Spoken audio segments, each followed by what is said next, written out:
Hi, I'm Marvin Plackett, and today is Monday, August 10th. Greetings to all residents, to all staff, and to all guests. Sure hope you had a meaningful and a pleasant weekend. I did. We have 8 active COVID cases at this time, 1 resident and 7 staff. And all the residents that live at, the one resident lives at King's Crossing, so it's still the one from about 10 days ago or so that I announced at that time. And all the staff, of course, they're recovering at home. At ECH, all the testing that occurred the latter part of the week, all the tests on the residents came back negative, so that's very good.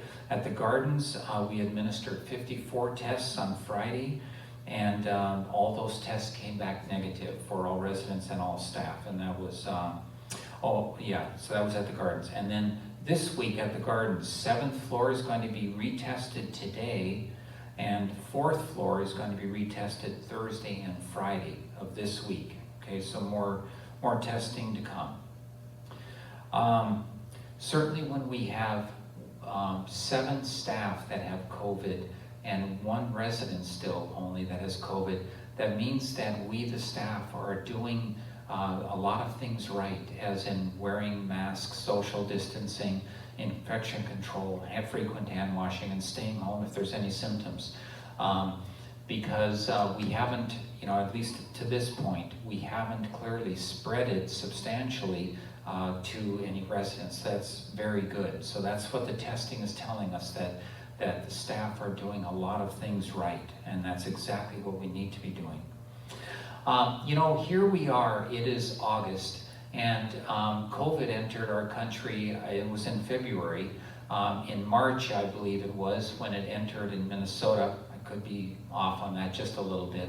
I didn't look back to see when the first case occurred at Episcopal homes, but my point is, here we are a few months later, and we're learning to live with it. We're learning to have vigilance at all times. We can never let up, but we're learning to live with COVID. And as a result, the communication, of course, isn't as urgent.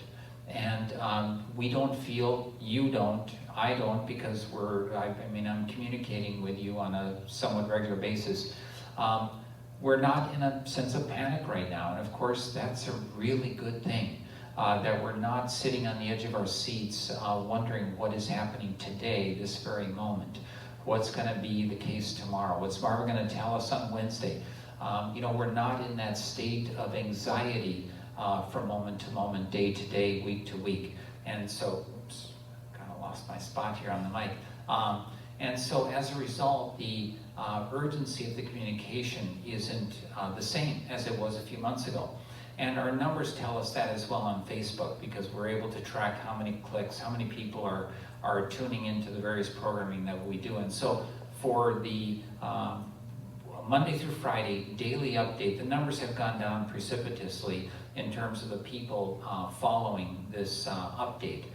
And as a result, I'm going to be reducing the number of times that I am giving this live update. So it's going to be, starting today, it's going to be on Monday and Thursday, same time, 1:30. So Monday and Thursday each week, 1:30. Of course, if there, I should say there's some other components too. Remember that every Friday I give a written update, a summary for the week. And also remember that on our website, you're able to go to our dashboard, which tells you exactly what's going on at any one moment, where we are day by day. Well, it's whenever it's updated. And it's very clear when the dashboard on our website was last updated. And so, like for instance, today it's updated this morning. As I said, there are 8 active cases, 1 resident, 7 staff. So it's easy for you to go there at any one time to just look at COVID. But of course, my live stream updates here on a daily basis covers a lot more information than just the facts of how many cases that we have. I cover a lot of ground on the various, at the beginning, the various zones, the dining options, and then of course what we are learning from the health department. So I do hope that you will still very much stay tuned to these live updates Monday and Thursday at 1:30. And then, like I said, every Friday I'm giving a weekly written summary. Okay, I want to read a few excerpts from an article that came out in Saturday's Star Tribune. Minnesota COVID-19 cases surge again among long-term care residents and workers. I'm just going to read a few sentences here and there, jumping around in this article. Minnesota health officials are sounding the alarm over a worrisome resurgence of COVID-19 infections among residents and healthcare workers of long-term care facilities. Since early July, the weekly number of new infections among residents has nearly tripled, with 172 new cases last week.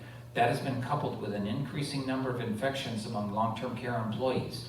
Over the past 4 weeks, 580 employees have tested positive for the new coronavirus, along with 438 residents. Public health officials are renewing calls for everyone to help stop the spread of COVID-19, which is more likely to find its way into a facility when case numbers in the community are surging. That's right. I mean, it's just logical. The more it exists around us in the community, and staff, of course, are interacting in the community. They go shopping, and they go to church, and they go to family gatherings, and some of you do as well. And so the more it exists in the community, the more we are at risk of it infiltrating here at Episcopal Homes. And so vigilance is key. In the absence of a vaccine, this is what I've been saying over and over and over, it's the basics. In the absence of a vaccine, health officials say the only way to control the virus is for everyone to wear a mask in public places, practice hand hygiene, social distancing, and avoid large gatherings. Those factors are key, and of course one of the things I always state here too is that if you have any symptoms, immediately self-isolating and then getting tested, right? But these are the key factors. This is what we have to be vigilant on at all times. Each new infection can start a chain of illness that can eventually reach those who are more likely to develop COVID-19 complications, including the elderly or those with compromised immune systems. 76% of the state's 1,640 coronavirus-related deaths have been residents of nursing homes and assisted living facilities. 76%. State regulators, and of course that's logical, the most frail in our society are in long-term care settings. State regulators say they are not ready to pull back on visiting. Okay, so there's a section I missed out, talking about the visiting policies that have been relaxed over the last couple of months. State regulators say they are not ready to pull back on these visits, mostly because they help ease the social isolation that can lead to behavioral and health problems. So we're pleased about that, but do stay tuned, because the health department, they do state here in the article that they are considering some modifications to the visiting policies and the way we conduct ourselves in long-term care settings. We sure hope we don't have to go backwards though, with more isolation. We don't want to, of course, for your sake, for everybody's sake. That requires vigilance though. Here at Episcopal Homes, we have 8 active cases. We sure want to see that number go down and not increase. And it takes everybody's vigilance. Everybody has to cooperate with this, with the wearing of masks at all times. And if you see someone who isn't wearing one, remind them of the importance of putting one on at all times. Don't be shy. Be pleasant, be professional, be respectful, but be clear. Don't equivocate. Make it clear that, hey, everybody has to wear a mask at all times. And when I've had to remind people, sometimes there's a little bit of a groan, but for the most part, everybody gets it. They've heard it so many times. Some people don't take it seriously. That's really unfortunate. We all need to take this seriously. So it requires vigilance with social distancing, face masks, stay home if you have any symptoms, isolate and get tested, and frequent hand washing. Okay, so let's see if there's anything else here. Remember, if there's anything that you want me to cover, especially if you want to be a part of programming here. If you have a poem you'd like to recite, or if you'd like to sing a song, or if you'd like to show a painting or something of that sort, just let me know, all right? I would love to have you join me. Look forward then to seeing you on Thursday at 1:30. So just to recap, from now on, Mondays and Thursdays, 1:30, I'm going to be doing this live update, and then of course every Friday a written weekly summary. Take care, everyone. Great seeing you. Wish you well, and see you Thursday. Bye-bye.